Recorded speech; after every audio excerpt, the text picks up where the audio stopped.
By definition, an antenna is a metal whip designed to receive and transmit radio signals within a given area. It's BS in the Morning on KSLQ and Westplex 107.1. Are you awake, Shelley? Shelley, are you awake?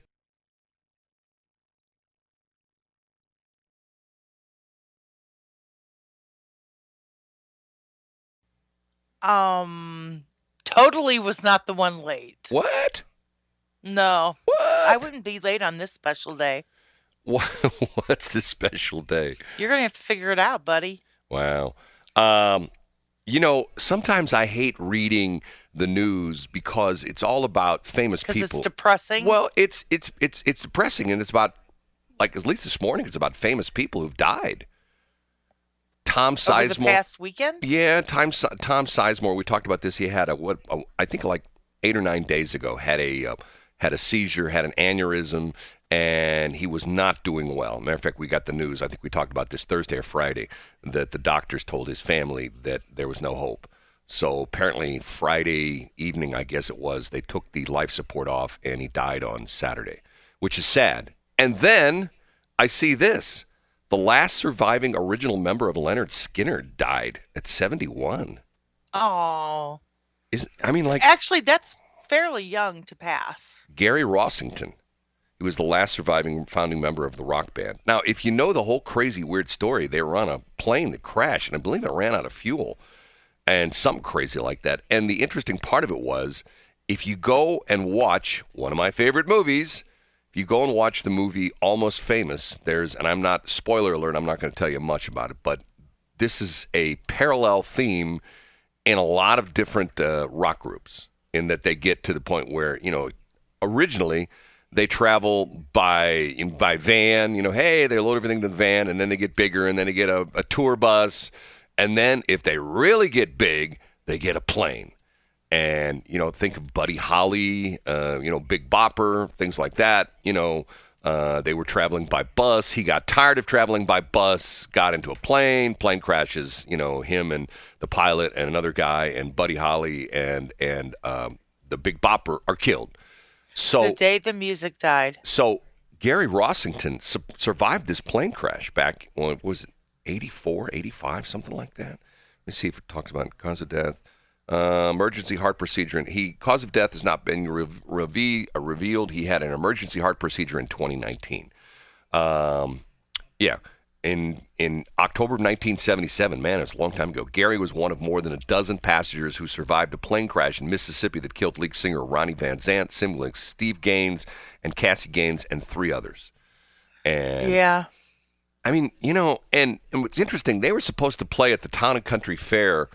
And what's crazy about it is, if you look at the current, Lynyrd Skynyrd, there's like 40 people in the band now. It's like, okay, where did all these people come from?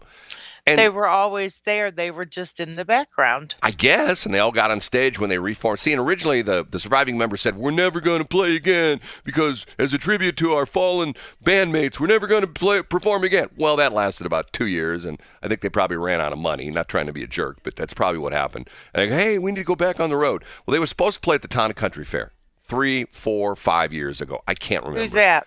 Lynyrd Skynyrd. But, okay. But they canceled. I remember that. Yes, they canceled because one of the band members was sick. Well, you only got like 40 people in the band. It's not like Rush, where there's only 3 guys in the band. Keep going. Rush, Geddy Lee gets sick. Oh, I can see they cancel that. Now that Rush is only 2 guys because the drummer, Pete, what's his name? Neil Peart, whatever his name is. Anyway, so they canceled. And the interesting thing was, I remember this because I remember people who said they went and they said it was great.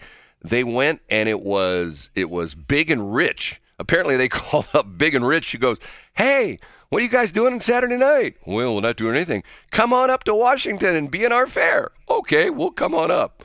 And it was literally something like that. And John Rich, who's like turned into he still does a lot of producing and writing of songs, but he's turned into this like political animal where he's like Mr. Right Wing. And I'm not saying there's anything wrong with that, because most of the people in entertainment business are left wing, but he doesn't do too much singing anymore. He's one of those guys that always amazes me because if you go like, hey, John Rich, most people go like, who's that? It's not like, Merle Haggard or Toby Keith or like even like, Trace Adkins. Trace Atkins, Tim McGraw. Everybody knows that, but John Rich is like, and most people, when you go like, John Rich, okay, give me one of his songs. Well, he was with Big and Rich, and ride a cowboy, don't ride a horse, or whatever it is. What's that song? Ride a horse, don't ride a cowboy. Oh, I got it backwards. Okay. No, ride a cowboy. Even you can't get it right. Anyway, that's sad that Gary Rossington is dead. Save a horse, ride a cowboy. Ride a cowboy. That's right. God, that's so sad. Okay, and everybody is like, woohoo! Our soccer team, what is it? St. Charles SC, is that what it is? Yes. Our soccer team, they won their first home game down at the Family Arena. And everybody's going like, wow, great. Did you know they played at the Family Arena? They actually play in the parking lot at the Family Arena. Did you know that? No, they don't. Yeah, they do. Yeah. They had 23,000 people show up in the parking lot at Family Arena. If they have an event in the Family Arena, 6 people show up. Outside in the parking lot, 23,000 people. And then, God, all this crazy stuff. This is right down the street from you. Lady was shot in the parking lot there at Schnucks at 94 and Junkerman. Did you hear this story? I heard that had occurred. I just didn't know where. God, crazy. And did they say why? Well, they're pretty sure it was a robbery or attempted carjacking because the guy jumps out with a gun. They said there were some witnesses, and they said the car, which was probably stolen, had like a bunch of guys in it. Was it a Kia? No, they I think it was a Hyundai. It probably was. They're saying it probably was a stolen car, and they were doing snatch and grabs. They were just going in and sticking up people, and for whatever reason they shot her. And last report I heard she was in critical condition. 52-year-old woman.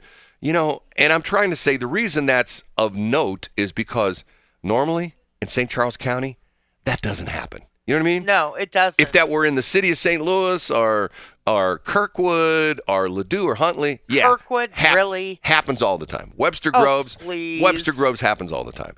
But whatever. But in St. Charles, never happens. Never happens. It really doesn't. It doesn't happen here. Yeah, it doesn't. Although I have been outside down on 5th Street where there was like 3 crimes going down at the same time. Well, you know why it doesn't happen that much in St. Charles County?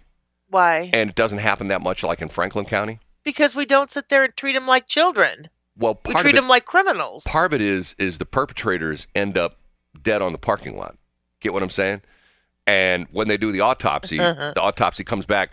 He was shot by 8 different weapons. There's 3 different calibers of bullets in him. There's a .45 auto, there's a .380 ACP, and there's a 9mm bullet in the guy. Holy cow, somebody had 3 different guns. No, he got shot by 3 different people who were carrying. That's what happens, right? Yes, and everybody does. We don't know what happened. We don't know. All of a sudden boss. He was robbing this lady, and pretty soon he just fell over in the parking lot. We don't know what happened to him. Yeah. But anyway, it was on 5th Street. Oh, man. Yeah. It was at that mobile on 5th Street, where Bass Pro is? Yeah, you're talking 5th Street down in the city, right? Can't happen in St. Charles. St. Charles County. No, can't happen in St. Charles. And then there was like that mobile was the place where the one situation was. Then down the street at the Ameristar parking lot, there was a drug deal gone down, and that was an arrest. And then there was a gentleman that had been incarcerated and got out, and this world was not something that he felt he could stay in. So he went and robbed somebody with a toy gun, and he was on probation, so that put him right back in the joint, and he was happy as a clam. Well, what do they call that? There's a recidivism where, so many people who are in jail once have been in jail more than once. Does that make sense? Because it's comfortable to them. They get 3 hots and a cot. I guess. I mean, not my idea of fun going to jail. We talked to Sean Hayes about that, who, who's was a wonderkind banker who got caught up in some nasty stuff and ended up in jail. And, matter of fact, I've met with him personally and discussed this with him, and he says there's no piece of cake, no fun. Because you got to figure out the gangs. There's gangs in the prison. You got to figure out who you don't, who you say yes sir, no sir to. You know what I mean? And you know what I'm saying? It's like there's a whole different life. There's a hierarchy. Right, exactly. That's what he explained to me. Anyway, what's so sad about this is, remember, talk about in St. Charles. Remember that guy, that nutbag that robbed the you're talking about the robbery right there at the what is it, the push and go or whatever, what do they call it, stop and go, what do they call those places? The gas station right there off of 5th Street. The Wallace people own that one. What's it called? They own them all. No. It's the mobile station there. Yeah, I know, but what? Right. But they call it shop and go, or what do they call it? On the run. On the run. There we go. On the run. On the run. Remember that nutbag went in there and beat that lady up who was working like 2 or 3 o'clock in the morning, beat her up, tried to get the money from. I don't think he got any money. Then he goes in the gas station up there in First Capital, right off of 5th Street. He goes and breaks in. That one was closed at the time. It's not open 24 hours a day. And then he goes down the street on First Capital and bumps over the QT. The only problem was there was a guy inside who just went out of the store and was going to his car and saw the guy come in and attack the poor night clerk with a knife, and he goes in and chases the guy around and shoots him and kills him. See, that's what happens when you go to St. Charles. That is, actually. Beware. We carry out here. Yeah, it's just. And we're not. It's like Caleb Hunter in Extreme Electrical. We've got ladders and we're not afraid to use them. Well, the sad part of this is that's almost what's going to take to clean up the city. It's going to take a bunch, and I hate to say this, it's going to take a bunch of vigilantes. It's going to take a bunch of guys and gals who say, okay, enough. We're not putting up with this anymore. We're not going to take this anymore. I'm mad as hell. Can I tell you what I find interesting is they keep breaking into cars at the new Armory and the Foundry place. Why don't they put like a bait car there with like a, like video cameras in it and like a cop in the back seat, like under a blanket or something like that? So like, smash the window and the cop pops up. Hey, you, drop your gun. You know what I mean? What is that? Papa cock? Cop? No. Did you just say? A cop. Okay, there's another one from Shelley. Do not use that ever. Ever. What did you say again, Shelley? Repeat that one more time. Papa cop. Oh, I don't think that's what you said. I think that's what I said. I don't know if they do that in St. Louis. They use bait cars in other cities. You know what I'm talking about, the bait cars? Where they have the cameras in them and the devices and the locating devices. No, the best ones. If you go on YouTube, there's a whole series of YouTube videos which are the camera, the video from the bait cars, and some of them are just hilarious because the guys are so stupid. I mean, it's like, okay, whatever. And what's crazy is you see them. Ultimately, they get the car started and then they try to take off and then they try to surrender. The cops are like right on, and the jump out boys get them. You know who the jump out boys are? See, that's what they're protesting about, the jump out boys. You know who the jump out boys are? I do not. The jump out boys are undercover detectives who typically, they're like 3 or 4 of them in like an SUV or something like that, usually with very dark tinted windows, no lighting, no markings or anything like that, and they're doing stakeouts. So what happens is somebody, like robs a place and, the jump out boys are across the street. The reason they call it the jump out boys is, guess what? When crime goes down, they jump out and they end crime. You didn't know that, did you? What? They jump out of their car. So they're in undercover vehicles and they're typically doing surveillance or something like that. And they're all undercover.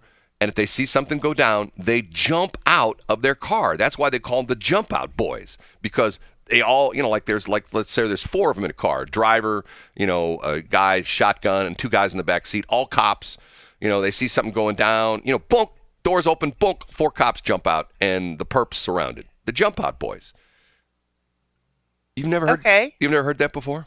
I haven't. And they got in trouble because now they call them jump out persons because one of the women say, I'm one gag of the, me with a spoon. I'm one of the jump out boys, but I'm not a boy, I'm a girl. Okay, we'll call them jump out persons. Uh-huh. You don't believe me, do you? No, I believe you. That's how silly it is. Okay. Silly? What? What do you mean silly? This is serious stuff. Remember, yes, Brad, remember, I know. let me It's think very about this. serious. Remember, I am a, what am I? I am a, Cocoa latte. no. I do my whole thing. I'm a sapiosexual, non-birthing person, pregnancy-inducing dude. That's what I am. Do you have that written down, or you just... Off the top of my head. Well, remember, you should write it down because you say it enough. Or remember, they say non-birthing person, so that's me. And I'm heterosexual and sapiosexual. You have to look those up. And then I'm a pregnancy-inducing person because I've induced 5 pregnancies in my life, and they've grown up to be wonderful kids of mine. So I'm pregnancy-inducing. See, next break, I'm going to tell how we stop abortions. I'm gonna just next break. I'm gonna tell how we stop abortions. Do I want to know this? You do. Yeah. I know how we're gonna stop. I have the solution to the whole abortion issue. I just feel like it's just not gonna go down like you think it is. Yeah, it'll go down exactly like I say it is. I mean, I know the truth on that because once again, that's controversial. Okay, we have to take a break at 6:46. Louis Capaldi, the guy who sounds like he's in pain whenever he sings, but now we figured out why he's in pain. Why? Because his last video, he's wearing tighty whities. I think his tighties were too tight. And he's somebody. He's singing like What is that called? Even what's that now? What'd you say? What is it called when they Your tighty whities are too tight? No, when they pull them up. When they pull what up? Oh, your tighty whities. What is that called? Oh, a wedgie? Yes. Maybe he's got a wedgie. No, it's called something else. A wedgie. You grab them, you pull the underwear up like it goes up your butt. You know what? You know what I'm saying? Yeah, I know what it is, but that's not what they call it. See, here's what's interesting about that. That used to be like painful, and it was like, ha, funny. And then women do it all the time now with their thongs. You know what I'm saying? It's like, okay, I don't quite understand that. But anyway, we'll move on. Okay. I said it last break. How do we stop abortion? The men are key to this. Men are key to abortion. You know how it is? You know how it is? How's that? How do we stop abortion? Men, are you listening to me? No more sex. Men just decide, hey, no more sex and no abortions. Think about it. No insemination, nothing to abort, right? Simple as that. So you're saying abstinence makes the heart grow fonder? No, I just say, guys, we're in control here. Come on. Remember, men rule the world. Men are never in control. Yeah, right. Men, it's always the women. Men, at least you think you rule the world. The truth is, women rule the world. Tell that to your wife and see how far that goes. Well, but I'm the ruler of the world. Don't honey, you know that? Hey, honey, I want to tell you something that you might not like. This is the ruler of the world. Right. Honey, I'm going to tell you something. I mean, you may not like it, but you know what? Don't take this the wrong way, but I rule the world. Yeah, I do. Well, don't hit me. No, don't throw me out in the front yard. No, don't throw my clothes out in the street. Oh, honey, I rule the world. Right? You just sound like Mr. Bill. Oh, Mr. Bill. No, Mr. Bill. Okay. Oh, no. Okay. Here's one that I'm like scratching my head over. Okay. Now, how is it that we have, and I'm not saying anything against Chris Rock, but Chris Rock, apparently his Netflix special, matter of fact, the smartest woman actually said over the weekend, you need to watch the Chris Rock Netflix special. It's really good. And it's somewhat controversial because of the fact that guess who he goes after? Who? Meghan Markle. Okay? Matter of Why? Fact, well, his Netflix special is called Selective Outrage. And he's going after her because of her racist allegations against the royal family, saying they're, quote, the original racists. So he's calling the royal family the original racists. And here's part of it. This is, I can't read the actual words, but here's what he said. He says, going on Oprah? I don't know. I had no idea how racist they were. Rock began noting Markle's infamous interview with Winfrey. He says, quote, "It's the royal family. You didn't Google those, blah, blah, blah, blah. What the is she talking about? She didn't know. It's the royal family. They're the original racists." So he's calling the royal family the original racists. See now, okay, first off, when I look at Meghan Markle, I don't see a black woman. I'm sorry. I don't either. I mean, I just like, okay, I don't quite I understand. didn't know. I just thought she had good hair. I didn't know she was black until they told me she was black. She's very attractive. Well, I know, but to the point, it's like, okay, I don't. So, like, for example, if you have, I'm going to give you a weird thing because I have a limp, okay? Let's say. You do? Yes, I have a limp. I've okay? never noticed it before. Too many car accidents, okay? Let's say, by the way. Too many license plates. Over the weekend, maybe I'll tell this story next hour. Over the weekend, I was cleaning out something, and I found an old trailer hitch. Okay, you're gonna laugh when I tell you this. An old trailer hitch. Like it's called a receiver. You know what a receiver hitch is? Receiver hitch is you bolt that thing underneath your truck or your car, and then there's a part of it that you can take out so you can put on different balls. You know what I'm saying? So like it's got a linch pin. You pull the pin and you pull the pin out, and this thing comes out. Okay, I'm cleaning out my space where I've got some stuff stored, and I found an old trailer hitch that was bent.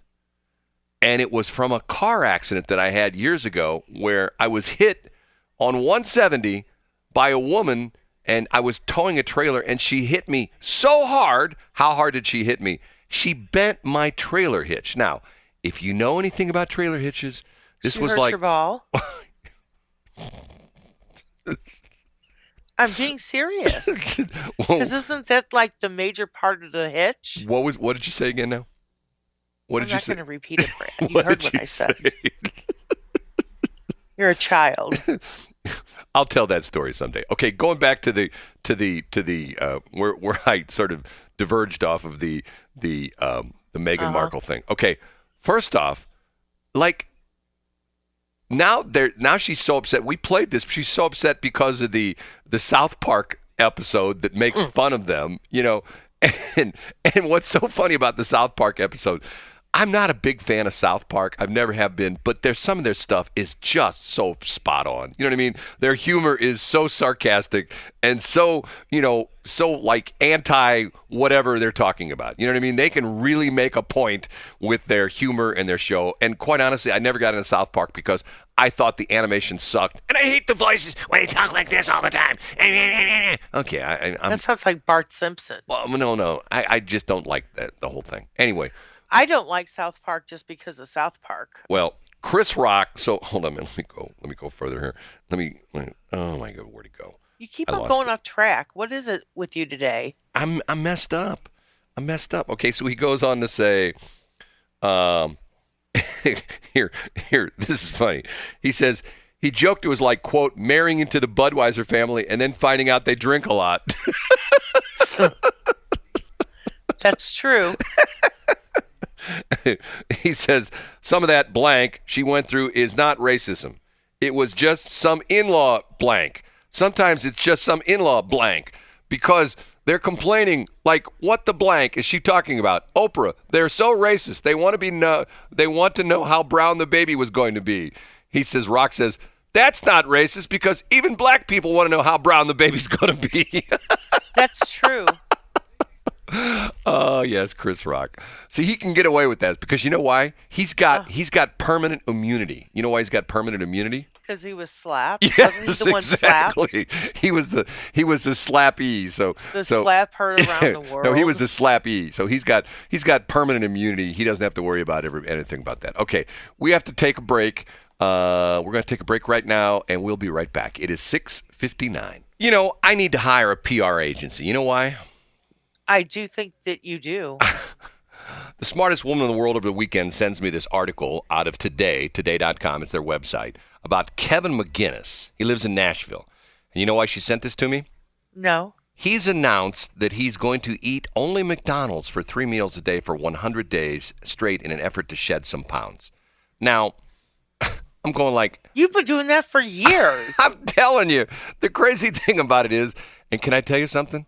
What? I haven't I haven't talked about this much, but I went back on one of my crazy weird diets, the little McFreddy diet. I went on it on last Wednesday, which was the first. So in other words, this is day 6, okay? I'm almost down 7 pounds. Wow. In 6 days. Matter of fact, the website's still not done yet. I've fallen behind on that. Shame on me. But hopefully it'll be done by tomorrow, and I'll give you the website. And it has the actual table on it. Shame on now, you. Get this. He put up a TikTok video. That's my problem. In the viral TikTok video, McGinnis called his weight absolutely unacceptable. He says he's 238. Said he planned to slim down by limiting his portions and eating only half of each McDonald's order. It's chicken. Eat the whole thing like I do. And Yeah, but you get kids' meals. No, not necessarily. Yesterday, you know what I had? You know what I had yesterday at McDonald's? No, I don't actually. I haven't talked to you since Friday. I had a number 7. You know what the number 7 is? No clue. 2 cheeseburgers, a large without cheese. Without cheese. I ordered without cheese because you used to be able to order like the 2 hamburger meal, but now they only have the 2 cheeseburger meal. So you pay for the cheese, but you don't get it. So correct. The 2 cheeseburger meal with no cheese and a large French fry and a Diet Coke. And that's what I had for lunch yesterday. Okay, so after kicking off his 100-day weight loss challenge on February 24th, the TikToker stopped by the Today Show on March 2nd to share an update on his progress. McGinnis is down 12.5 pounds, and he's feeling a lot of momentum. He says, my belief is I'll be down 50 pounds by the end. My health will be better. My blood work will be better. And if you don't believe me, follow along. Prior to starting the challenge, McGinnis got blood work done, and several of the markers were, quote, going in the wrong direction, he said. McGinnis said his strategy is absolutely working so far and explained that only eats half of what he orders so he can reduce his caloric intake. I said this all the time. It's all about calories. He saves the half. How come nobody picked up on you? I don't know. Why aren't you on the Today Show, Brad? There are 2 websites that I have. The first one I did was when that goofball who was the There's more than 2. There's 4. The goofball who was the CEO of Panera came on and said, I'm going to challenge all the CEOs of the fast food places to the kids menu challenge. Now, first stupid thing he did. So I hear this and I'm going like, I wonder if somebody bought the domain name Kids Menu Challenge. So guess what? I buy the domain name Kids Menu Challenge. And I'm thinking to myself, nowadays, before you announce anything, buy the domain name. You know what I'm saying? Buy the domain name. Like, here's this multi-million-dollar, maybe the Panera company, maybe billion-dollar company with locations all over the country with all these expensive PR people or comms people or marketing people, and they launched this campaign, the Kids Menu Challenge, and they don't buy the domain name. Like, how stupid is that? So I buy the domain name Kids Menu Challenge, and all I eat was kids menus. As a matter of fact, that's got me into eating kids menus all the time. I went to Burger King, ate the kids menu. McDonald's, kids menu. You know, you name it. The only one that doesn't have a kids menu, at least that I know of, I don't think White Castle has a kids menu, but all the rest of them do. I went to Lee's Fried Chicken there on 5th Street there in St. Charles, and ate at the one out on Manchester out there in Ellisville, ate the kids menu. You know, all I ate was kids menus all day long.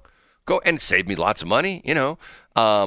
But then I went on the fastfoodme.com diet, and I went from, 228, and I went down to 193 in 8 weeks, 9 weeks, something like that. It was a short. And if you don't believe me, they're up. I do a video every day. Yes, he does. Kidsmenuchallenge.com. And the other one is fastfoodme.com. They're both still up, and you can go and look. You can watch all the videos. You can see me lose the weight. You can see the chart go down every day that I lose weight, you know. And the crazy thing about it is I talk to people all the time. Every once in a while, somebody will mention and go, hey, you ever been on a diet? Yeah, kids, you know, all I eat fast food. What? The original time I did it, I've told this stupid story. I know the smartest one in the world is going, I've heard this before. Okay, when I graduated from high school, I weighed 162. I literally went into the gym on my morning of graduation on their nice beam balance scale. Don't ask me why, I just remember this. Going into, the gym to work out at my high school, I could still get in, and I weighed 162. 2 years later, I weighed 310. I almost doubled in size. Why was that? Because when I was in high school, I played sports. I was in the marching band. I worked 3 nights a week at Steak and Shake as a curb boy. I ran my butt off. I was probably putting in I don't know, 7,000 calories a day. Easy. I ate like a horse. But you were extremely active. Once again, the law of thermodynamics. Energy in, energy out. If energy in is less than energy out, then you lose weight. Simple as that. If you take in 5,000 calories a day and you burn off 6,000 calories a day, you lose weight. Obviously, equilibrium is the best form. If you take in 3,000 calories a day and you burn off 3,000 calories a day, you're going to stay the same weight. But when you reverse the equation, if you take in more than you burn off, if you take in 4,000 calories a day and you only burn off 3,000 calories a day, it slowly but surely adds up. That's why people who like switch from a job or something like that where they're very active, like that was me. I went from being super active, had a job where I was on my feet, 8 hours a day, or on the weekends. I worked on the weekends, like when I worked Steak and Shake on Saturday night, I worked a 9-hour shift. We started at 5 o'clock. So 5 to midnight would be 7 hours. And then we worked till 2 o'clock in the morning. So there's 9 hours. And then we cleaned up. We didn't get out there like 2:30 in the morning. So let's say I put in, 9.5 hours. Okay. And then during the week, it was 8 hours because we worked from 5 till 1 in the morning. So I worked essentially 24 hours a week on my feet running as a curb boy. I was in marching band, I played sports, and I ate like a horse. And once again, and I got into an argument last weekend with someone who actually sort of called me out and said, "You're lying about these diets you're on." I go, "No, I'm not. How am I lying about it? Because it's right there on my videos. If you go, wait till I put up the videos for and it's called the Little McFreddy diet. The idea being is I start off the day by eating Little Debbie's, lunch at McDonald's, dinner at Freddy's. Now, sometimes I flip those where I eat, lunch at Freddy's and dinner at McDonald's. And part of the reason for that is depending on where I'm at, there's a hell of a lot more McDonald's than there are Freddy's. There's McDonald's everywhere.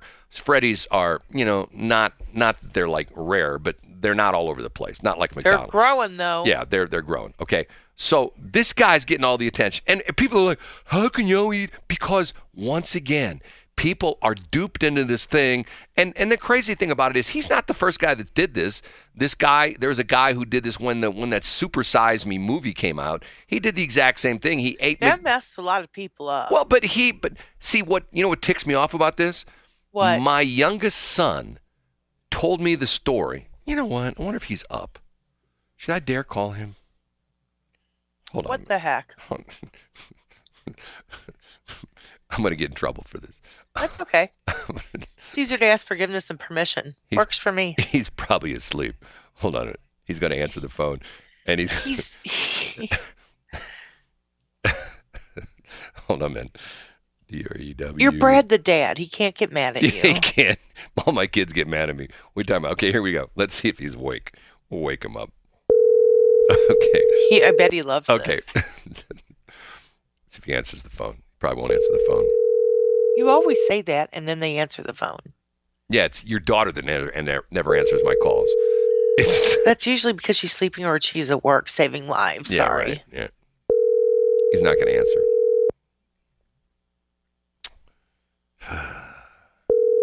He's not going to answer. That's so surprising to me because usually he does. Hello. Hey, did I wake you up? Yeah, what's up? Oh, hey, I'm on the air right now, so don't say anything bad, okay? Okay. I want you to go back in your memory bank and relate something to me, okay? Okay. Did you or did you not tell me when you were in high school that they made you watch the movie Super Size Me?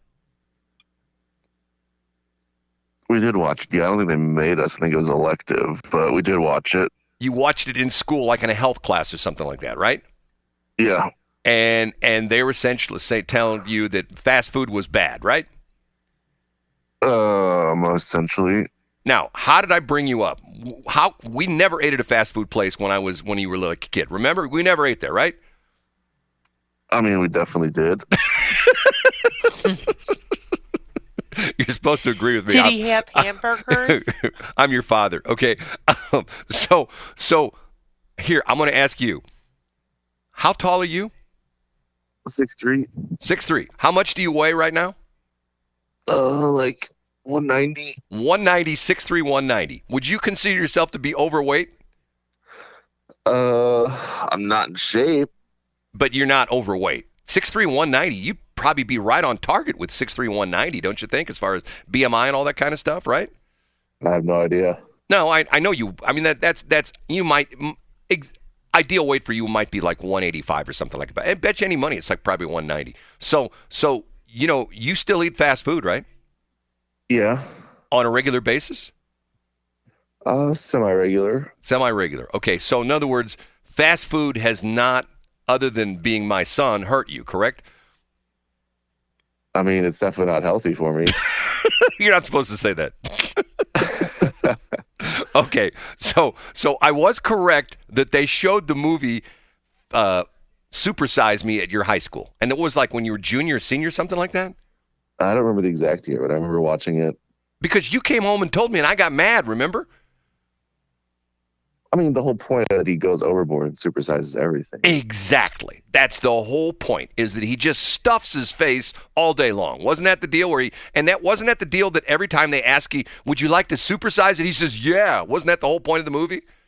Yeah. Yeah, okay. So in other words, he's just stuffing himself with fast food. Okay, I'm sorry to wake you up. I'm good. Go back to bed. Alrighty. My son Drew. He's so good. There's proof that, once again, see, and they indoctrinate kids into that. Okay, so the health class, I think he doesn't remember, but I believe they had a health class. It was gym or something like that. And they showed him the movie, okay, in class. Now they're showing him the movie. Okay, the movie's like 2 hours long, so they must have had like a couple, part 1, part 2, first day, second day, something like that. I mean, so what do you think the people of his genre? Yeah. What do you think that they generation think about? You said genre. You talking about genre and generation? Both. Okay, go ahead. What do they think about having, whether you want to be a girl or a boy in such a young age in the school? I don't know. And maybe I'll ask him off air someday and say, hey, would you? Yeah, do that. I'm interested in his generation and what they think of it. Well, because clearly they're much closer to it than I and you. Okay, I will tell you this, that over the weekend, and once again, I have this problem. I have a major problem. Actually, I have several major problems, but I have one major problem. My major problem is I have 2 worthless degrees in journalism, okay? And first off, journalism is dead. I don't care what anybody says. For the most part, it's dead. Because, once again, what are we finding out now? We're finding out that from the FBI and the Department of Energy, now it's funny because I've heard people say, what does the Department of Energy know about the Wuhan lab? I don't know if you know this or not, but the Department of Energy runs a lot of testing laboratories in the United States. Apparently, for some reason, they fall under the Department of Energy where they have testing labs where they test stuff.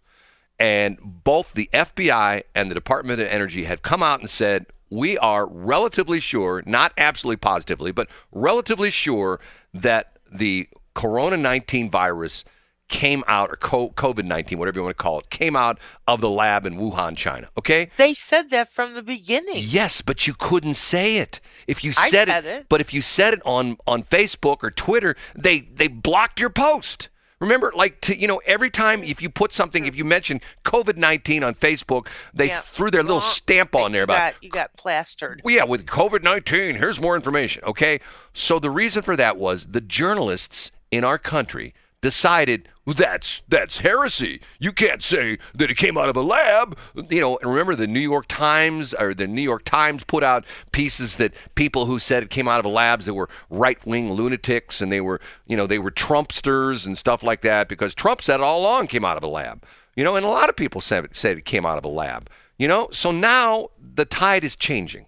So over the weekend, I listened to, of all places, NPR. And they're talking about, they started doing a mea culpa. And then I heard another guy at another radio station talk about the fact that if you work at NPR, he said 98% of the people who work at NPR or PBS are liberal Democrats. Okay? Which I don't doubt. I don't doubt at all. And typically, the liberal Democrats were of the camp that like it came from some wet market or came from a bat or came from some cow or some crazy thing like that. A cow, mated with a bat and it came up with a new superhero called Ant-Man or something like that. I don't know. But they say it was done naturally, okay? And once again, those people are the gatekeepers. If you read these Twitter files that Elon Musk is releasing as a U.S. citizen, you should be very upset about what's going on with Twitter, or at least what did go on with Twitter. And the FBI, there was a guy named, the guy's name was, get this, his name was Elvis Chan. He was an FBI special agent in San Francisco. How do I know this? Because I've read the files. Not all of them, but I've read selected parts of them where he's emailing back and forth with the Twitter people. Hey, he gave them a list of people. He gave them a list of usernames. These people are saying that the COVID-19 virus came from the Wuhan lab. Shut out their accounts. So Twitter would go, okay, fine. Boom, boom, boom. Your account, was suspended. So in other words, they're telling, and now you look back on it, they were telling the truth, and the government, vis-a-vis the FBI, said, can't say that, because that's not what we believe. So now, what does that remind you of? What does that remind you of a country? Give me a country that you would think that would happen in. Go ahead. Okay, give me a specific question. A country that controls the press. There is no free press in this country. That's half the countries in the world. Exactly right. And specifically, China and Russia. Yes, and we're kind of on the way to that.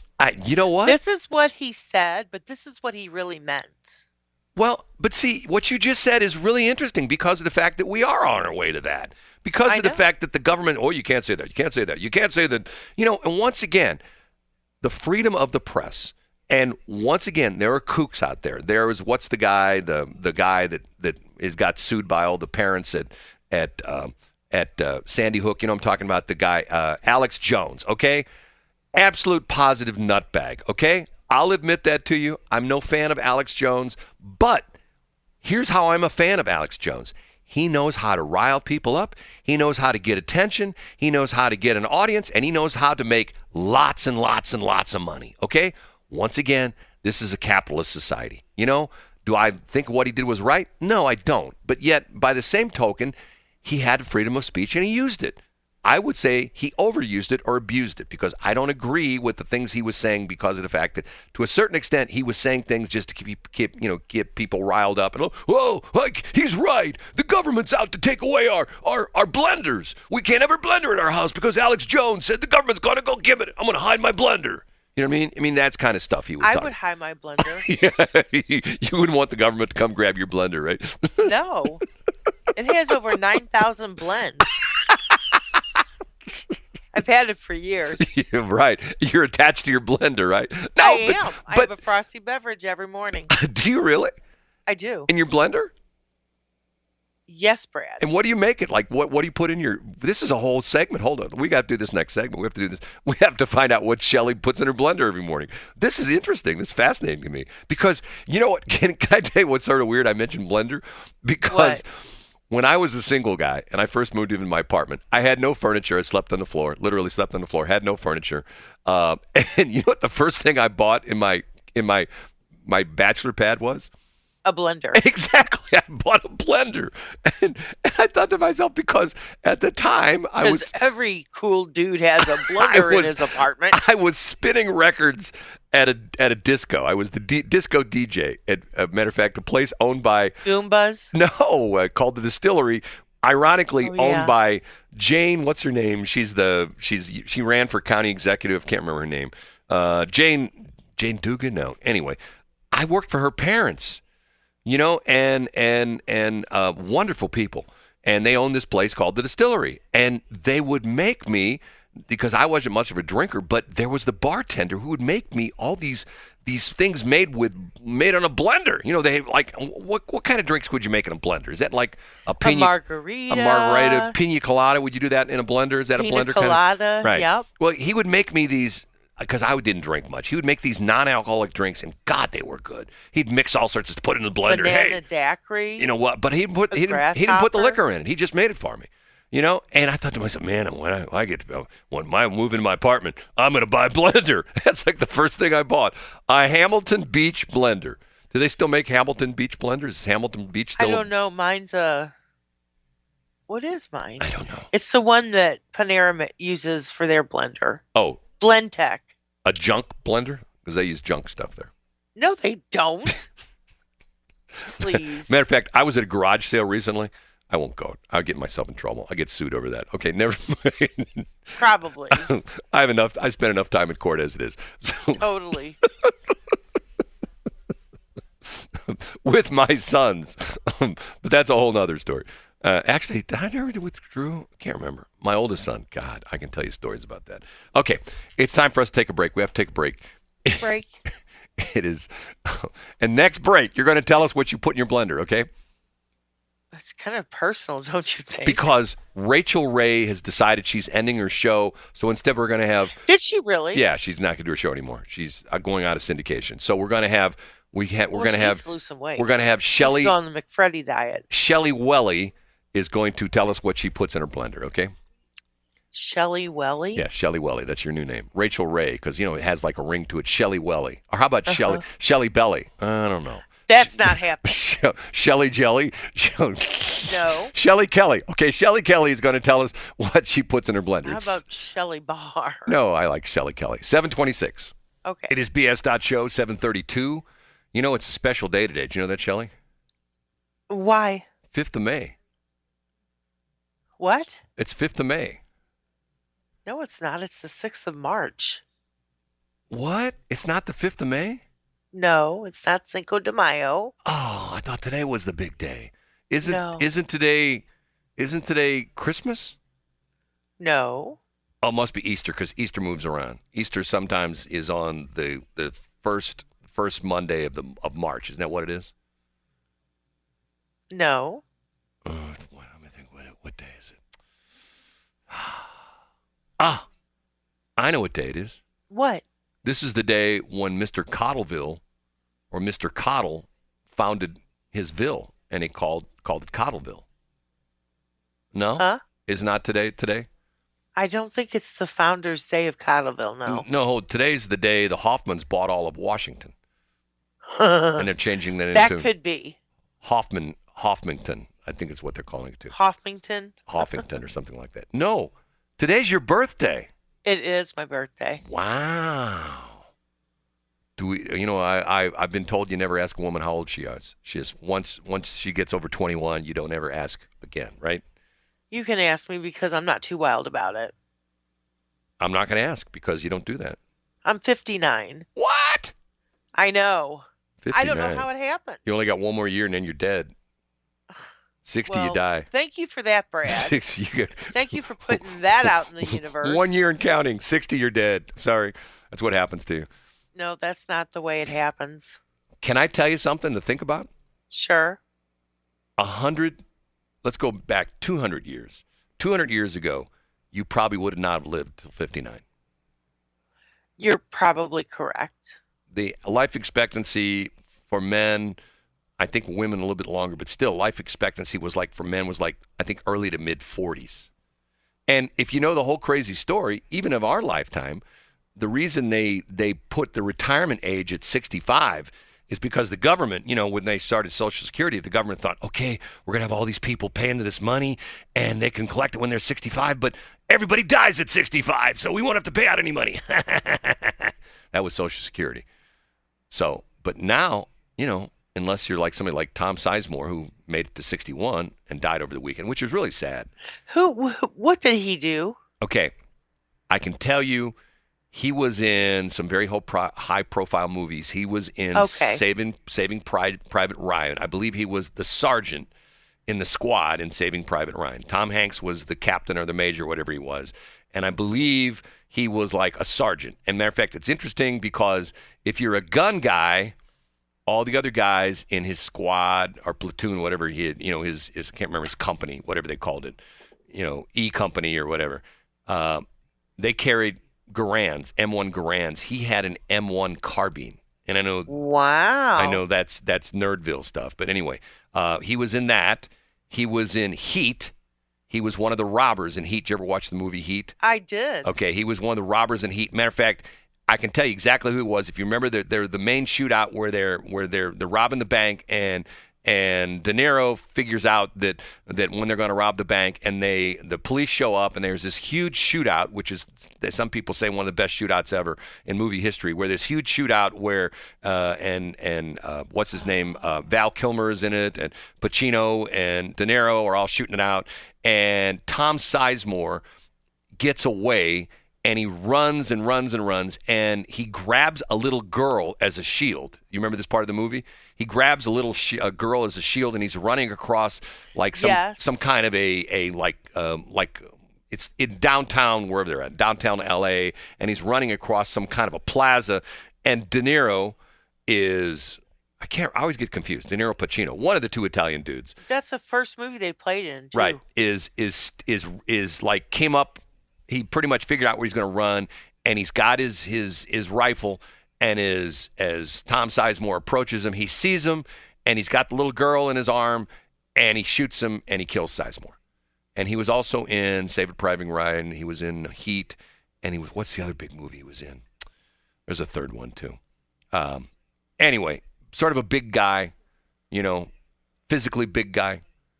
But life after his starring roles in movies was not good for him because he really got into drugs. And that is so sad. There is he was on Celebrity Rehab with Dr. Drew, and I've read the interview before with Dr. Drew was interviewed about a meeting he had with Tom Sizemore. When he tried to Dr. Drew reached out and tried to help Tom Sizemore, and Tom Sizemore wouldn't have anything to do with Dr. Drew. And then I think the story was one day Tom Sizemore shows up at Dr. Drew's office. I think this is how the story goes. Literally shows up, no appointment. Because Dr. Drew still is a real doctor. I don't know if he still practices. He used to work at a hospital and actually have rounds and stuff like that, like Dr. Weichert.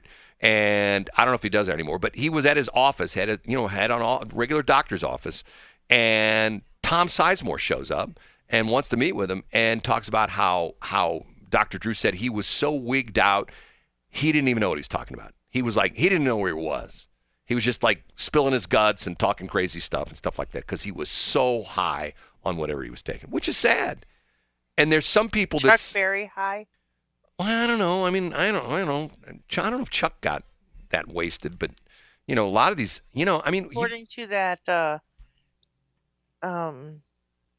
show he was on. I lived through that era, sex, drugs, and rock and roll. To a certain extent, it still exists to a minor point, but God, it was crazy time. Crazy time. I could still tell you stories. I've never told you some of them. I could tell you stories that you would say, Brad, you made that up. And I'd say, no, I didn't. Like, for example, I told you about the Mazzola parties, right? Yes, Brad, you did. That was a real thing. Every Wednesday night, Mazzola parties in Richmond Heights. Anyway. It's sad that people, it seems as though sometimes the most talented people are the most self-destructive. Does that make any sense? Yes, it does. Extremely talented people seem like they're the ones that sort of destroy themselves. And you look at like, what's his face? Johnny Depp. There's a guy that just, all the weird stuff that went on with him. And matter of fact, the big trial between him and Amber Heard. What did we learn out of it? They're both weirdos. It wasn't just him. She's just as weird as he is, right? Strange people, too much money. What happened to the millionaire next door? What happened to the guy next door to you that you didn't think was a millionaire? I told the story that, matter of fact, I won't tell who this is, but a banker friend of mine who started in the banking business and, in management. And one of his things was for the first 3 months, he had to work as a teller Because here he graduated from college, has his degree. Well, and yeah, you have to go through up the ranks. No. But they did that on purpose. He didn't, Well, of course they did. Well, but he didn't get hired as a teller. He got hired as a vice president. But they wanted to have him, hands on, every day what he did at the bank, that kind of stuff. They wanted him to know the banking business literally from the lobby on up. So he works as a teller, and every day this guy comes in dirty overalls, dirty coveralls, with shoes with holes in it and stuff like that. And he always comes in and he has one teller he goes to, a lady, one teller every day. One day that lady's sick, she's not there, so he comes to my friend's teller window. And he gets on the computer and he's making withdrawal. He's taking out like $100, anything like that. And he goes on to the computer and realizes this guy has $12 million in his account. And he's dressed like a bum. He's got dirty, overalls and, you know what I'm saying? and he's got holes in his shoes, $12 million in his account. Now I have holes in my shoes and I have $12 in my account. Maybe I don't even have $12 this morning. I don't know. I'll have to look. Anyway. Well, at least you have $0. You don't have $0. You got 12. I may be in negative numbers. That's how I learned. In remember when you first learned about negative numbers? How can you have negative numbers? Oh, easily. When you have. I've had negative numbers before. That's what overdraft is for. You have overdraft protection? On all of my accounts. Do you really? Do you bounce them much? I haven't balanced my checkbook in decades. I'm like, oh, I'm in overdraft. Let me just pay that. I thought about you when I read this story because it bothered me when I read this story, okay? That's why you thought about me, is because it bothered you? No, I thought of you because this is something I worry about. Because remember you told me your neighbors complain about your dogs barking? Mm-hmm. Okay. In Harris County, which is essentially where Houston is in Texas, okay? Okay. At 118 Harris County Precinct 4 Constable's Office, deputies responded to a call at 1:18 Tuesday morning of shots being fired at a residence. Homeowners at the residence told the police they were woken up by loud bangs at their front door and followed by gunshots, and that a suspect outside was demanding to be let in while continuing to fire shots through the front door and the windows of their house. So here's a guy on the front porch of their house banging on the door. When they don't answer the door, he fires bullets through the front door, fires bullets through their front windows, and then gets in his car and leaves. Police were dispatched. The suspect was spotted fleeing the location as officers arrived, and it was determined the man was Russell Day, a 56-year-old neighbor who actually lived behind them. And why was he at their door, pounding on it, then firing bullets through the doors and bullets through the windows? Their dogs were barking, and he was tired of that. So he showed up at their house. Once again, he lived behind them. So he gets in his car, drives through the neighborhood, comes around the other side of the block where his neighbor behind him lives, goes up to the door, 1:16 in the morning, whacking on the door. Nobody answers. They're like, well, who's that? They're not going to answer the door. He starts firing his gun through the door, fires his gun through the windows, and then leaves. So that's why I'm worried about you, Shelley.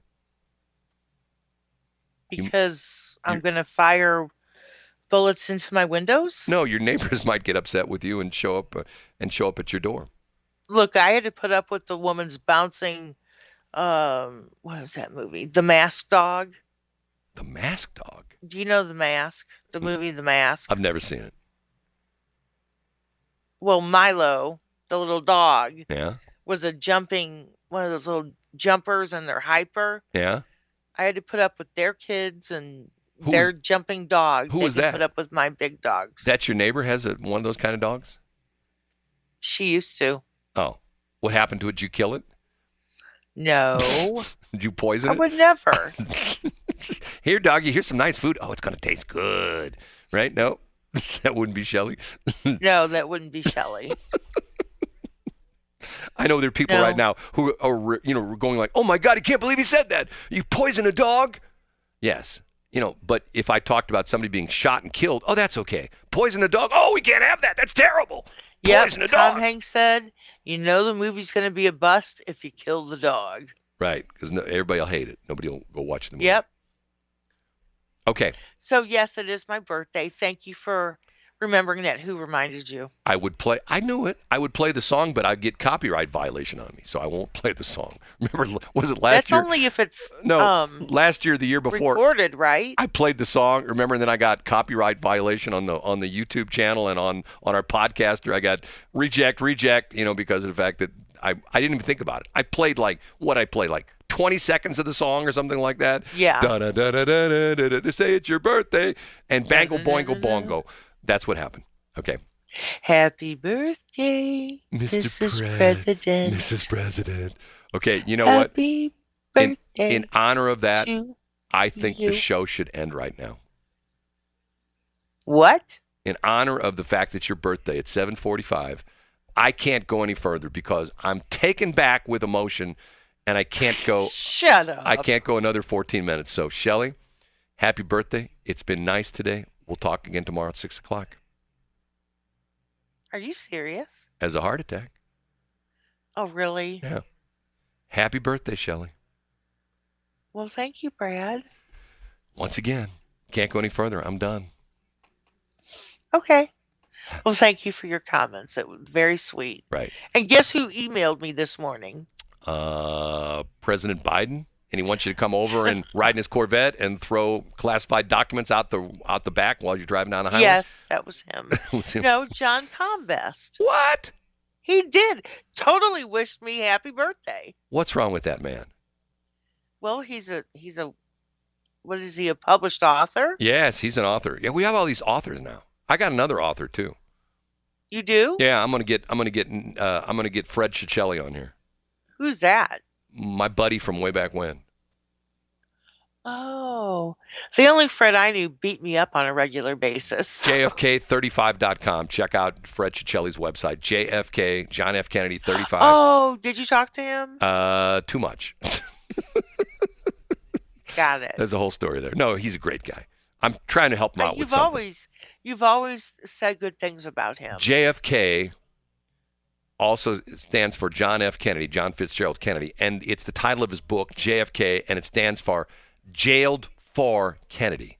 He actually was in jail because of John Kennedy. Why? Interesting story. You have to read the book. Why don't you have him on the air? Because he doesn't get up this early. He's not like my son. I can wake my son up at 7 o'clock in the morning. Hey, son. Yeah, well, you are Brad the dad. That's right. I can do that kind of stuff. He owes me anyway, so... My son owes me, literally. Okay. No, they don't. I'm just kidding. Okay, we got to get out of here. Happy birthday, Shelley. We'll talk to you tomorrow. It is 7:48. Bye. Peace and I fly. Have you heard about Salt River Automotive? Not only are we open for business and ready to serve you, we are sponsors of the BS in the Morning Show on Westplex 107.1. Check us out on Facebook at Salt River Automotive LLC. See you soon.